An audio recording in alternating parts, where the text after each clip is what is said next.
Weeks after posing for this photo, million-dollar lottery winner 46-year-old Urooj Khan was pronounced dead. A lethal poison was found in his system, and his family would be torn apart by grief and suspicion. It all began in May 2012 when Khan, an Indian immigrant, hit the jackpot at this convenience store on Chicago's North Side. Then on July 19th, Khan joined his wife, his daughter, and his father-in-law for a meal of curried lamb. It would be his last. Later that night, he was rushed to the hospital and before dawn was pronounced dead. The cause of death, a heart attack. His death happened a day after the Illinois Lottery had cut the check, and the check apparently came to the home in August. And the wife obviously had, sole possession of the check at that point. Family members grew suspicious, and the victim's brother pleaded with the medical examiner to review the blood samples taken at the time of Khan's death.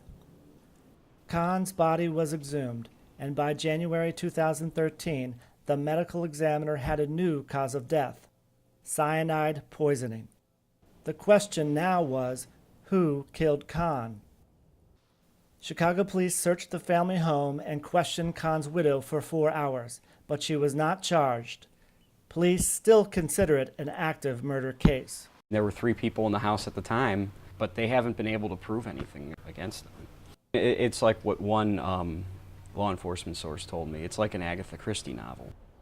Meanwhile, the plot in probate court thickened. In addition to the lottery payout and his home, Khan owned several dry cleaning shops and some real estate, but died without a will. That opened the door to a court battle pitting Khan's family against his widow's family over Khan's estimated $2 million estate. There was a lot of finger-pointing back and forth. Lawyers for Urooj's daughter, Yasmin, who he fathered from a previous marriage, want her to kind of get her fair share of her dad's inheritance. Meanwhile, lawyers for Shabana Ansari are trying to, give her control of the inheritance.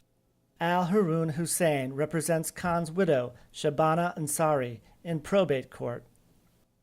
My client's always been, it seems to me, my client's been under suspicion from day one. How that actually changed in what we need to do legally, the answer is nothing. And the reason why is because that is an investigation that the detectives would take upon as a criminal matter. From my personal point of view, it's a probate matter, which is a civil matter to divide his estate. One of the 4 people inside this home at the time of the poisoning was Khan's wife's father. And here's another clue. It turns out he owes the IRS $120,000.